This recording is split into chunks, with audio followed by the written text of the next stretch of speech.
jure. La commission d'enquête parlementaire du Sénat a tout de suite inquiété l'Élysée. Et l'Élysée n'en voulait pas. Il y avait sans doute un embarras politique, il ne faut pas le nier. Monsieur Cahuzac, vous avez la parole. Merci, Monsieur le Président. Je n'ai pas de déclaration liminaire à faire. On s'est dit, c'est pas possible, quoi. C'est une mascarade. Et on a vu là que, voilà, on s'approchait trop près de la vérité. J'avais dit que je n'aurais pas pleuré. Il se lâche, il pleure. Il y avait des moments absolument incroyables. Incroyables. Moment de débat intense. Les commissions d'enquête parlementaire ont rythmé toute la Ve République. Une commission d'enquête parlementaire, c'est un exercice extrêmement important dans une démocratie. C'est prévu par la Constitution.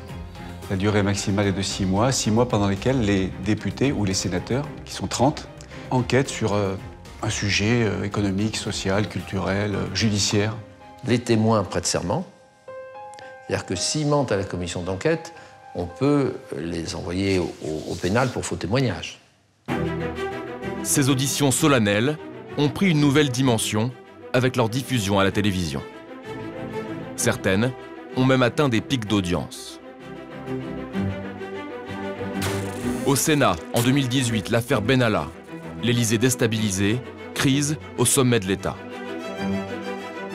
À l'Assemblée nationale, en 2013, le scandale Cahuzac. Son compte en Suisse fait vaciller le gouvernement. En 2006, Outreau, la justice dans le box des accusés. En 2000, la vache folle et les dérives de l'agrobusiness. Mais ces commissions étaient-elles vraiment indépendantes? Ont-elles fait avancer la vérité? Quel a été leur impact sur la société? Retour sur 4 commissions qui ont marqué notre histoire politique. Tout a commencé il y a 20 ans, après l'une des pires crises sanitaires que la France ait connues.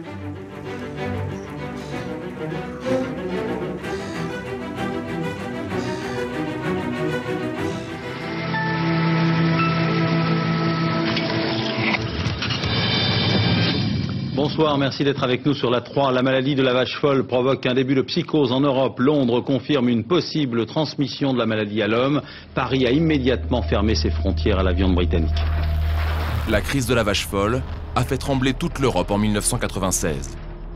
Une maladie bovine mortelle, transmise à l'homme, un effondrement du marché de la viande, des milliers de bêtes abattues. À l'origine de la maladie, l'alimentation du bétail, des farines animales contaminées vendues par l'Angleterre. La Grande-Bretagne aurait exporté jusqu'en 1991 d'importantes quantités de farine animale potentiellement contaminées vers la France et d'autres pays. Et ce, à un moment où elle-même en interdisait la consommation sur son propre territoire. Le scandale est énorme. En 2000, le Sénat veut comprendre comment les Anglais ont pu vendre partout en Europe des farines qu'ils savaient contaminées et qu'ils avaient interdites chez eux. Le Sénat lance une commission d'enquête sur le sujet.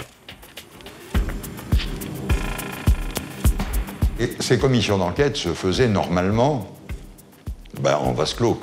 Mais au même moment, les chaînes parlementaires se créent et décident de diffuser les auditions. Jean-Pierre Elkabbach, qui est à ce moment-là président de Public Sénat, a une formidable intuition. Il se dit c'est une opportunité incroyable pour faire découvrir au grand public, aux citoyens, une autre facette du travail parlementaire. Alors, nous, on a un peu hésité parce qu'on s'est dit, voilà, comment ça va être pris d'abord à l'intérieur de la maison, qui était une maison quand même un peu fermée, il faut bien le reconnaître, à l'époque. Et finalement, eh bien, on décide de dire oui et de le faire.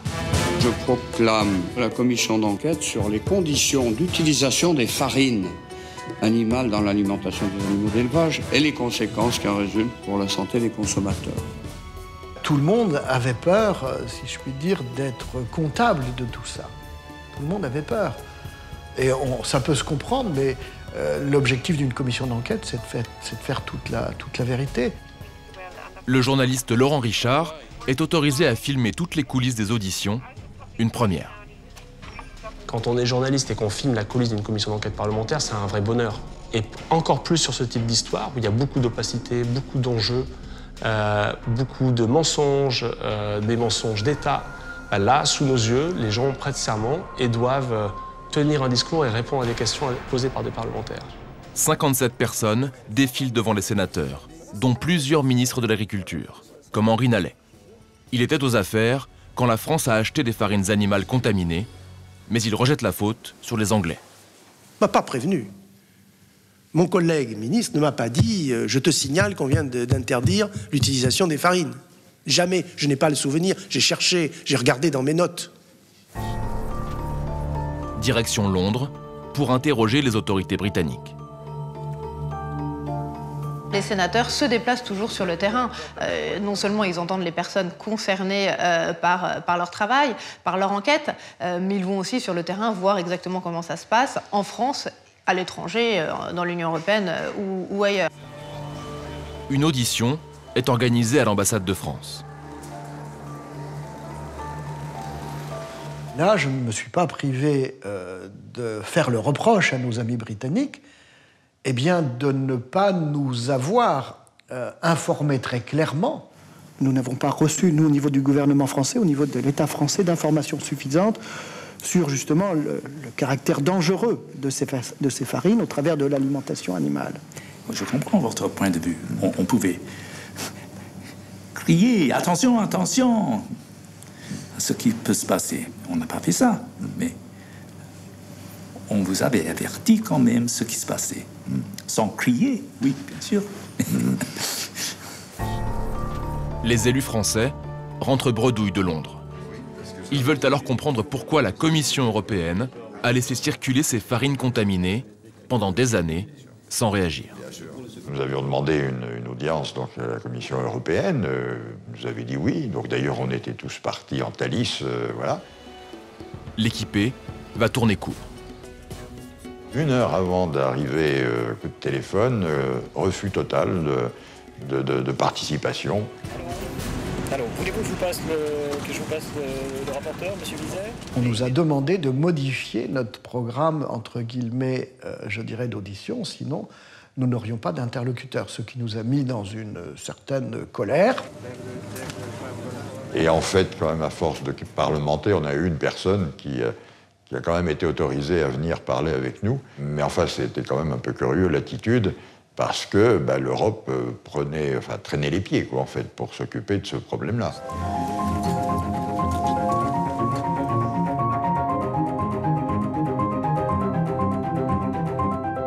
Nous avons bien constaté, si vous voulez, que sur les étagères, dans les différents services, un certain nombre de documents avaient disparu, si vous voulez. Nous l'avons noté, si vous voulez. Bon. Que voulait cacher la Commission européenne? Peut-être son laxisme en pleine libéralisation des marchés. À cette époque, il faut savoir que nous étions en train de construire le marché unique. Donc, c'est ce qui prévalait par rapport à la santé. Aujourd'hui, avec le recul, 20 ans après, on trouve ça véritablement extrêmement choquant. Les sénateurs rendent leur rapport après 6 mois d'audition. Cette commission d'enquête a donné naissance au principe de précaution, a donné naissance à l'étiquetage, a mis également en valeur, si vous voulez, au niveau du marché unique, que la santé était primordiale, et elle devait primer sur, entre guillemets, la liberté de circulation des marchandises. Aucune sanction ne sera demandée contre aucun des acteurs de cette crise. Ce n'est pas dans les attributions d'une commission d'enquête parlementaire. Et pourtant, rien ne sera plus jamais comme avant. La vache folle a ouvert la voie. Désormais, certaines commissions vont devenir de véritables événements médiatiques. Ce sera le cas 5 ans plus tard, après le scandale d'Outreau. 13 personnes emprisonnées à tort, un fiasco judiciaire.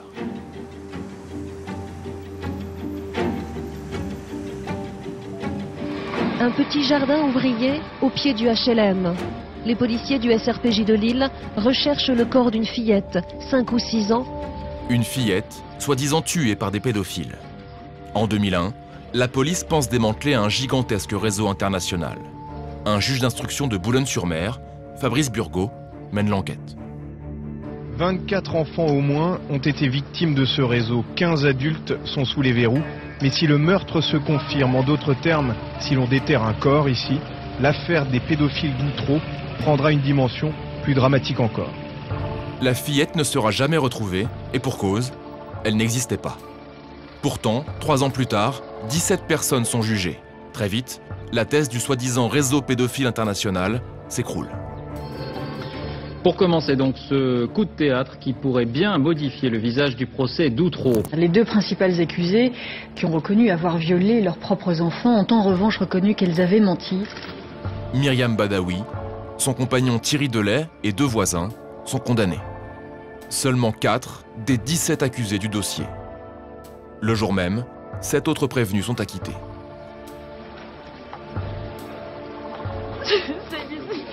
Je vais pouvoir retrouver mon petit garçon. Ça fait 3 ans qu'on me l'a pris. Et j'avais rien fait. J'ai toujours dit que j'avais rien fait. Vous prenez ce dossier quelques jours. Vous le regardez, vous le lisez, vous vous rendez compte qu'il y a des problèmes. 1 an plus tard, à la Cour d'appel de Paris, les 6 derniers prévenus sont acquittés à leur tour. Au total, si on additionne toutes les peines de prison effectuées par les acquittés, on arrive à 26 années d'incarcération. Le scandale judiciaire est énorme. Face à l'indignation générale, les plus hautes autorités de l'État réagissent. En tant que ministre de la Justice, je présente mes excuses à tous les acquittés et à leurs familles. Et Dominique de Villepin, est-ce qu'il présente aussi ses excuses? Bien sûr. D'abord, vous me permettrez d'exprimer mon émotion devant un tel drame, devant ce gâchis judiciaire. Que des gens aient été incarcérés pendant un grand nombre de mois pour être finalement reconnus non coupables, c'est inadmissible. En 2006, les parlementaires décident donc de créer une commission d'enquête pour déterminer les causes de ce fiasco judiciaire. Mais les juges ne sont pas d'accord. Les magistrats ont très mal réagi et ça a duré tout au long de la commission d'enquête. Sur le thème, mais comment des parlementaires peuvent-ils oser remettre en cause le fonctionnement de la justice? Une affaire a été jugée en première instance, puis en appel. La justice a fonctionné, bien ou mal, elle a fonctionné. Et au nom de la séparation des pouvoirs, les magistrats ne comprenaient pas que des parlementaires puissent aller s'inquiéter de ce qui s'était passé dans cette affaire. C'est une atteinte à l'indépendance de la justice, c'est une atteinte à la séparation des pouvoirs. On a entendu ça au début. Après, ça s'est calmé, mais il y avait une tension énorme entre la magistrature qui n'a jamais accepté cette commission d'enquête, au fond. Il a fallu que le gouvernement, le président, calme le jeu et dise « Écoutez, c'est le droit des parlementaires, des députés, de mener une commission d'enquête. » Richard Michel, patron de la chaîne parlementaire à l'époque, veut téléviser les auditions. C'est devenu un événement national. Et moi, je veux en faire un événement national. Et pour ça, il faut que je diffuse in extenso cette commission d'enquête. Problème, toutes les auditions sont prévues à huis clos. Et au début, les députés ne veulent pas entendre parler de retransmission télévisée. Il n'était pas question de faire une sorte de tribunal public qui allait juger les juges, etc. Ce n'était pas du tout l'optique.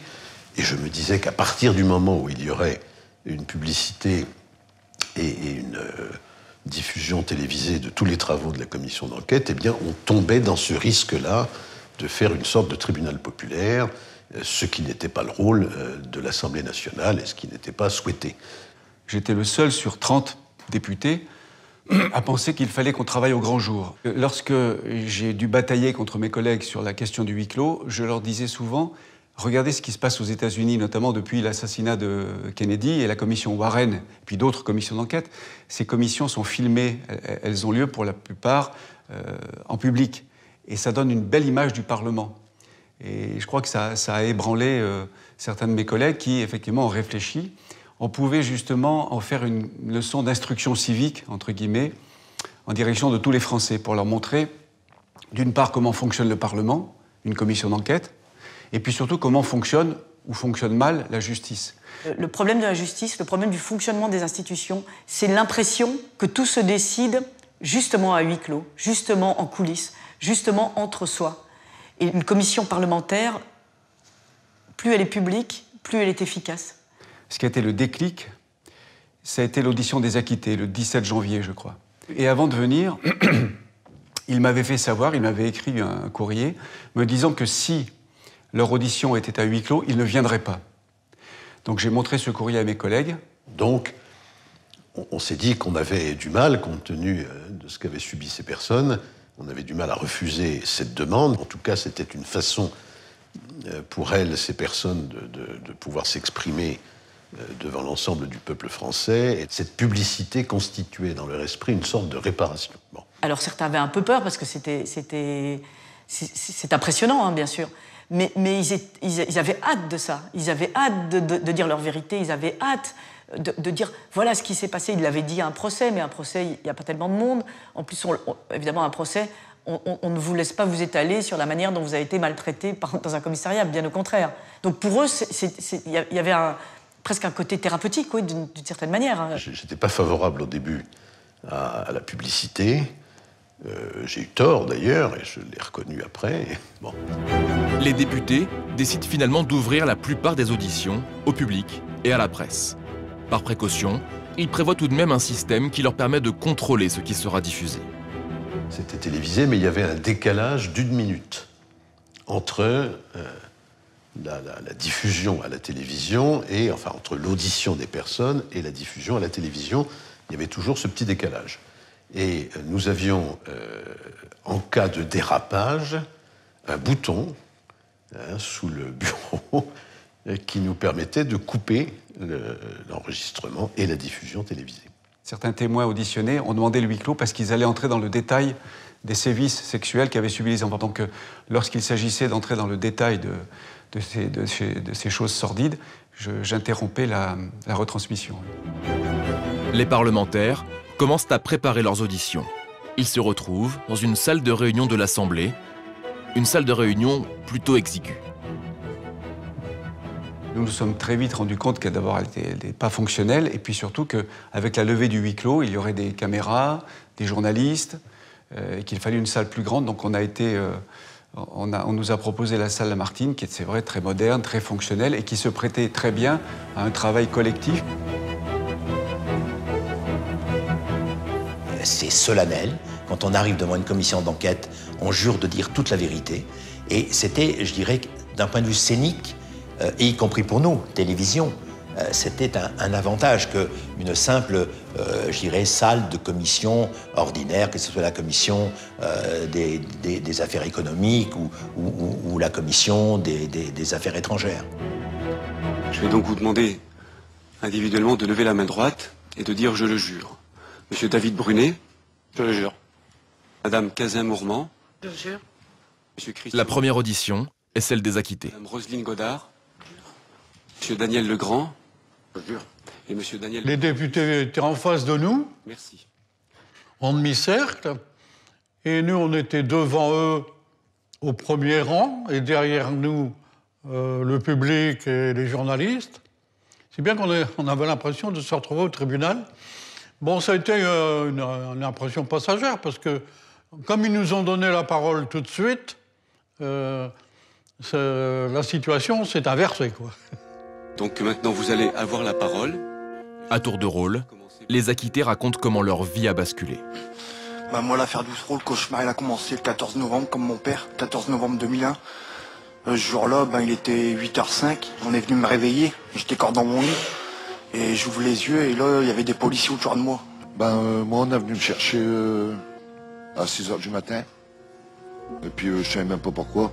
On m'a simplement demandé de préparer mes enfants. Donc, je les ai levés, préparés. Devant eux, on a dit que j'étais mise en examen pour attouchement sexuel sur enfant. Devant mes 3 petits. De là, on me les a emmenés. Ils n'ont même pas eu la possibilité de dire au revoir à leur père. On m'arrache mes enfants. On me sépare de mon épouse. À partir de ce moment-là, je n'avais même plus le droit de lui parler. Un moment où elle est dans la salle de séjour, j'entends Odile faire une crise de larmes. Et au moment où je veux aller la retrouver, j'ai un des flics qui me dit « ta gueule, sinon t'es allongé par terre ». Au commissariat. J'ai arrivé là-bas, on m'a pris en photo, on m'a pris mes empreintes, on m'a mis dans une cellule.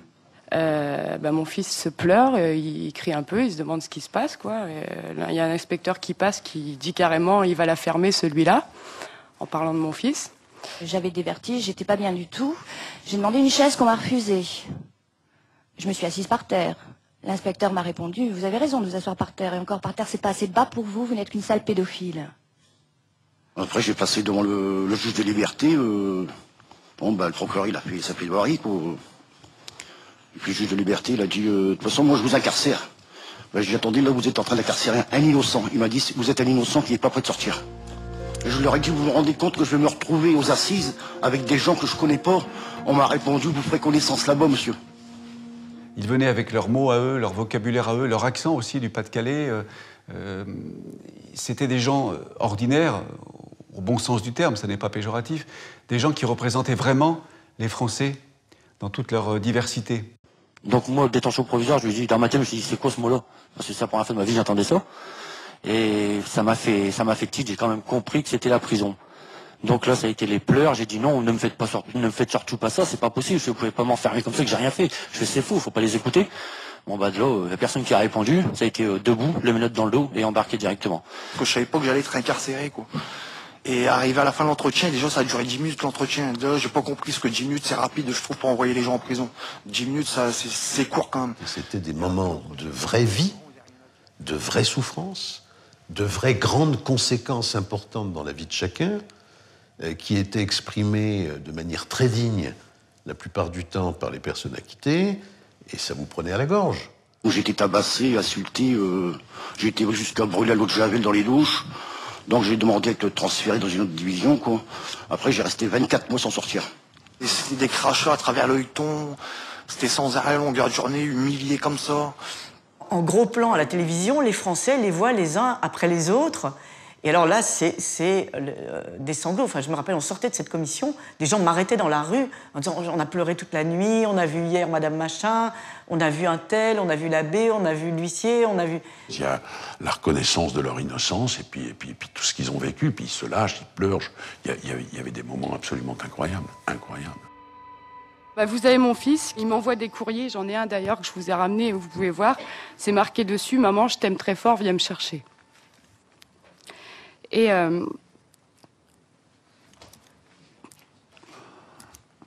excusez-moi. J'ai demandé au juge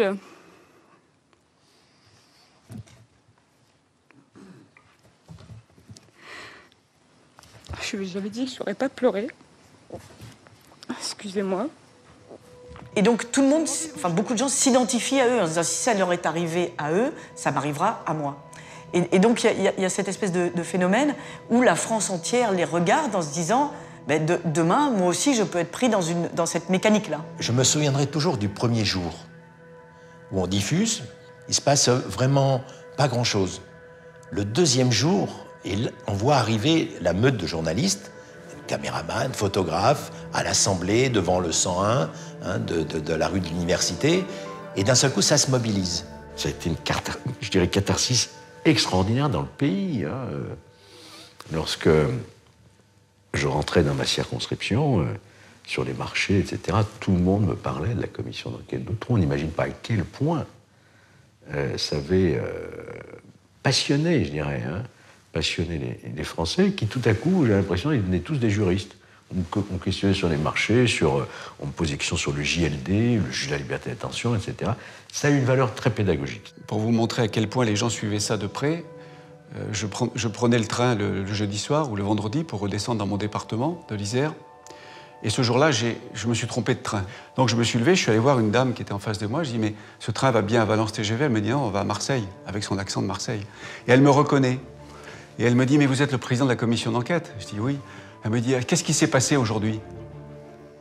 Alors je dis, on a auditionné telle ou telle personne. Elle me dit, j'ai pas pu regarder parce que j'étais à Paris, mais mon mari me l'a enregistré, je le regarde ce soir en arrivant. Elle suivait ça comme un feuilleton. Et beaucoup de gens suivaient les auditions comme un feuilleton qui avait lieu tous les jours à la même heure, de 15h à 19h. Arrivent les fêtes de fin d'année, je suis toujours en prison. De nouveau, arrivent des idées suicidaires. Nous sommes le 1er juillet 2003, je décide de me pendre. On a de la chance dans nos cellules, on a une potence qui est prête. C'est là où est la télévision. Bien sûr que c'est un spectacle, bien sûr que toute exposition publique donne lieu à certains débordements, à certaines jubilations qui ne sont pas forcément très glorieuses. Mais je pense que malgré ça, c'est une très grande avancée de le faire. Les gens aiment regarder les commissions d'enquête parlementaire parce que c'est du direct. Donc on ne se dit pas la télé va tricher. Non, c'est en direct. Les gens posent des questions, ils doivent y répondre et ça se passe à l'instant en live. 2, ça reprend un peu les codes de la télé-réalité d'une commission d'enquête parlementaire parce que voilà, c'est 4 murs, 4 caméras. Ils sont 25, il y en a 24 qui sont parlementaires, il y en a un qui va répondre. Donc c'est un vrai moment de télévision. C'est un lieu où il y a match, c'est un lieu où il y a confrontation, un peu comme un procès. Donc c'est un spectacle télé par excellence. Mais que tous ceux qui nous ont fait du mal, qui nous ont séparés, bon c'est tout le monde pareil, mais qui m'ont séparé de mon fils, de ma petite amie, de ma famille, de ma liberté, attention, je ne demande pas qu'ils aillent en prison, mais qu'ils soient sanctionnés et quelque chose de bien, que ça leur fasse une leçon et que ça se reproduise plus. Il va y avoir des sanctions après ça, non? Monsieur Brunet, je vous réponds tout de suite que ici, nous sommes donc une commission d'enquête parlementaire. Bon, nous sommes chargés de décortiquer cette affaire, de savoir ce qui s'est passé précisément, de vous entendre aussi longuement que nécessaire. Et ces appréciations, qui ne sont pas des sanctions, peuvent quand même avoir un certain nombre de conséquences. Excusez-moi, parce qu'il faudrait peut-être pas que ces gens-là, une fois que tout ça soit terminé, rentrent chez eux et disent « ça va, on n'a rien eu, on est tranquille pépère ». Ça c'est un peu trop facile pour eux aussi. Les acquittés dénoncent longuement les errements dans l'enquête du juge d'instruction Fabrice Burgaud. Un véritable réquisitoire public. Il n'y avait rien dans ce dossier. Comment je pouvais être là? Les autres personnes qui m'accusaient, je ne les connaissais pas. Le juge refusera de se déplacer pour constater qu'il est impossible de mettre 30 personnes dans la salle de séjour de Thierry et Myriam. Pourtant, c'est pas faute que les avocats lui aient demandé. La police belge a reconnu qu'il ne s'était rien passé en Belgique. Donc partant de là, il aurait pu quand même faire un retour en arrière et enquêter pour savoir s'il n'avait pas fait fausse route. Non. Nous, on a toujours été incarcérés pour réseau pédophile international. Alors que la dernière fois que j'étais en Belgique, il y a plus de 30 ans, alors c'était impossible. Mais ça, je leur ai dit tout ça, mais ils n'en tenaient pas compte. Bien, nous allons achever nos travaux. Je veux vous remercier à nouveau d'être venu jusqu'à nous. Nous allons continuer demain, la semaine prochaine, pendant de nombreuses semaines encore, à travailler le plus sérieusement du monde pour, d'un mal, faire sortir un bien, du drame que vous avez vécu, faire sortir des réformes qui empêchent que cela puisse se reproduire. Vos témoignages sont d'autant plus significatifs qu'ils interviennent aujourd'hui où le juge Burgaud déclare par ailleurs de son côté qu'il ne s'excusera pas et où il estime qu'il a fait, je reprends ces termes, son travail comme il devait le faire. Je ne suis pas sûr de partager cette opinion et il faudra bien un jour ou l'autre en déduire les conséquences. 3 jours plus tard, le juge Burgaud sera convoqué à son tour. C'est le moment le plus attendu de la commission d'enquête. J'ai demandé au juge Burgaud, quelques jours avant son audition, s'il voulait ou non être filmé ou être entendu à huis clos. Lui-même, le juge Burgaud, m'a dit « je souhaite que mon audition soit publique ». C'était une façon pour lui de s'expliquer et de donner sa version des faits. Le week-end qui a précédé son audition, je me souviens que j'ai eu beaucoup de coups de téléphone pour me mettre en garde sur les dérapages qui pouvaient avoir lieu. François Hollande, qui à l'époque était premier secrétaire du Parti socialiste, moi-même j'étais à la direction du PS à l'époque chargé de la justice, Hollande m'avait téléphoné le dimanche à mon domicile pour me dire « fais attention, mardi, ça peut être dangereux ». Il y avait aussi des rumeurs qui couraient dans Paris selon lesquelles le juge Burgaud pouvait avoir envie de se suicider. On me faisait comprendre que si les choses tournaient mal, ce serait de ma faute, puisque j'étais à l'origine de la levée du huis clos.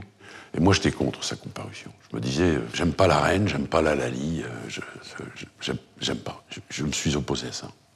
J'ai dit, attention, Et j'avais donné les consignes. J'avais dit, on ne va pas en faire un bouc émissaire. Je ne veux pas de ça. Je souhaite qu'on le traite normalement. Parce que beaucoup de gens avaient des responsabilités. La machine judiciaire, j'irais, a grippé et a fait des erreurs et ne s'est pas remise en question à temps.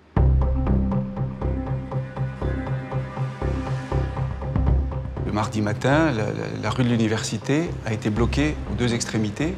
La rue qui passe devant l'Assemblée nationale, entre le Palais Bourbon et la salle Lamartine.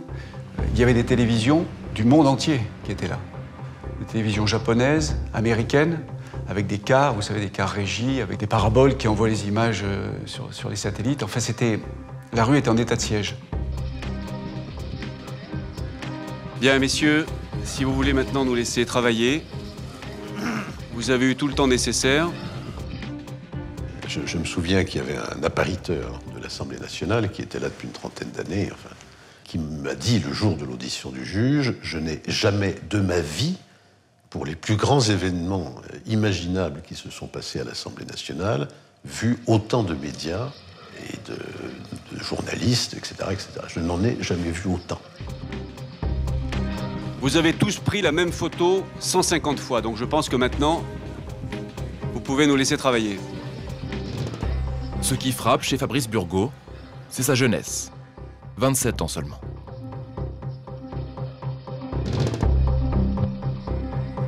Il était tendu, il était livide, il était très inquiet, même angoissé. On sentait qu'il avait peu dormi la veille. Comme beaucoup de mes confrères, on en était malade de le voir arriver. C'est-à-dire qu'on a vu arriver un type exsangue, livide, et c'est terrible d'être dans cette position-là. Monsieur Fabrice Burgaud, je vais donc vous demander maintenant de lever la main droite et de dire « je le jure ». Je le jure. Je vous remercie. L'audition du juge Burgaud a été suivie, je crois, par 5 millions de téléspectateurs, pas seulement sur la chaîne parlementaire. Il faut savoir que TF1 et France 2 ont fait des spéciales en direct. Vous imaginez, un juge devant s'expliquer, devant des politiques, en direct, devant les Français, c'était du jamais vu.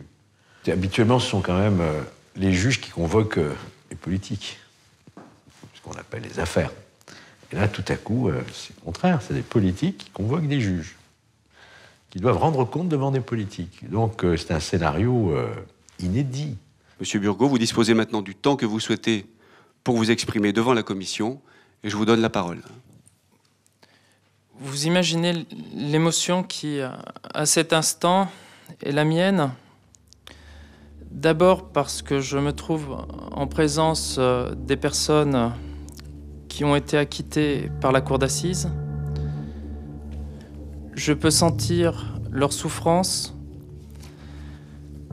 me représenter ce qu'ils ont vécu, l'enfermement, la séparation. L'injustice avait un visage, et ce visage était celui du juge Burgaud. J'estime avoir effectué honnêtement mon travail, sans aucun parti pris d'aucune sorte. Est-ce que j'ai commis des erreurs d'appréciation? Peut-être. D'ailleurs, qui n'en commet pas? C'était un moment très intense. Et je l'avais pas loin de moi, et je me rappelais mes propres débuts dans la magistrature. J'étais comme lui, un jeune juge d'instruction aussi, ça aurait pu peut-être pas arriver. Ce qui m'est arrivé, donc disons que j'avais une compassion naturelle, confraternelle d'un ancien collègue, quoi. Et... Regardez les images, mais il est comme un lapin pris dans le phare. Non, évidemment qu'il se défend pas bien. Ben non. Lorsque j'ai refusé ces demandes de mise en liberté, moi, des refus, les demandes d'actes, ces refus d'actes, pour moi, c'était, puisque les refus sont motivés, donc c'était, j'expliquais les raisons pour lesquelles... Il était là, pathétique, on va le dire. Moi, j'ai presque eu de la peine pour lui. Pardon, mais... Il y a des personnes qui, semble-t-il, crient leur innocence, qui demandent des confrontations séparées. Vous avez estimé que la meilleure méthode était celle que vous avez mise en œuvre. Mais quel inconvénient y avait-il à faire droit à ces demandes et à essayer d'employer une autre façon? C'est ça qu'on voudrait essayer de savoir. À l'époque, moi, j'avais pas perçu ça comme les confrontations personne contre personne, j'avais pas perçu l'avantage décisif qu'on pouvait en retirer par rapport... moi, il me semblait... Oui, mais qu'est-ce que ça pouvait présenter comme inconvénient? À défaut qu'il y ait un avantage, est-ce qu'il y avait un inconvénient à le faire?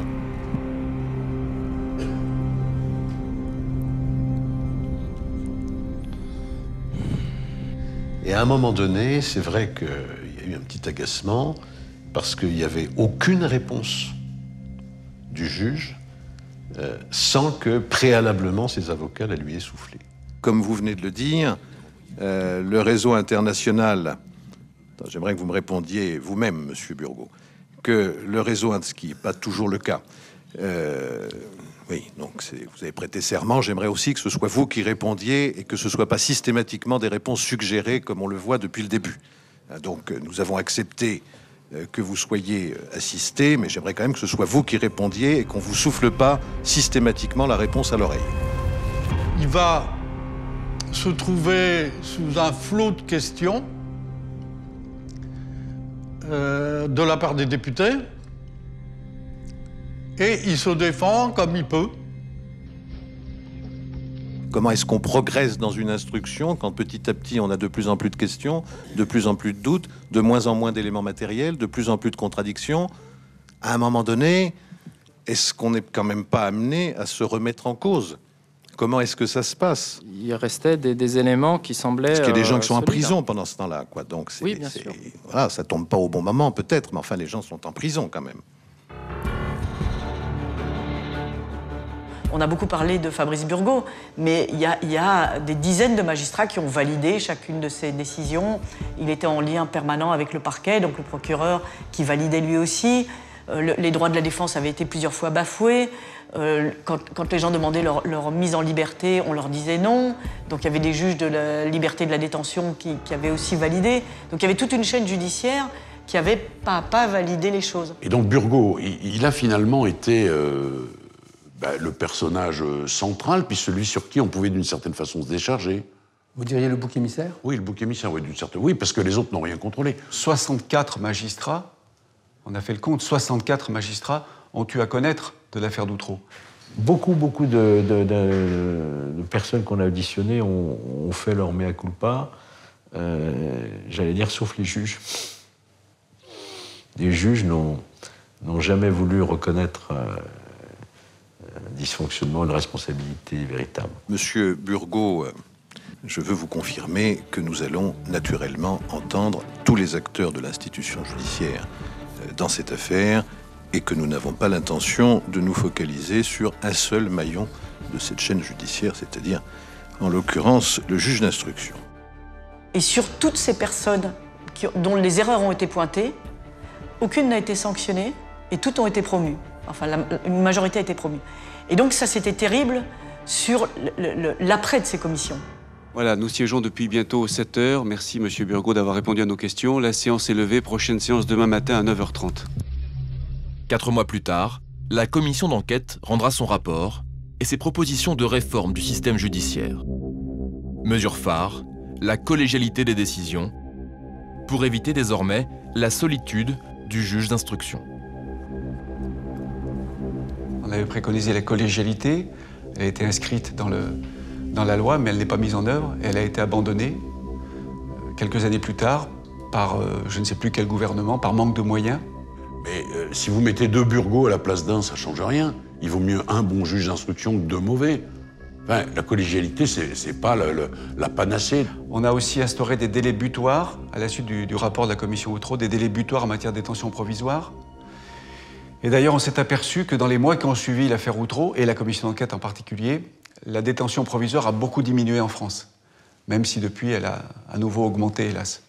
Nous pensions qu'on avait entre les mains la grande réforme de la justice qui était nécessaire. Et cette réforme a eu lieu après cette commission d'enquête? Hélas, non.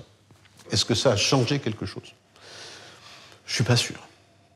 Je suis pas sûr. Et pour moi, c'est une grande désillusion, parce que j'étais convaincu que l'éclectisme politique de la commission amènerait un certain nombre de vraies réformes. C'est enterré.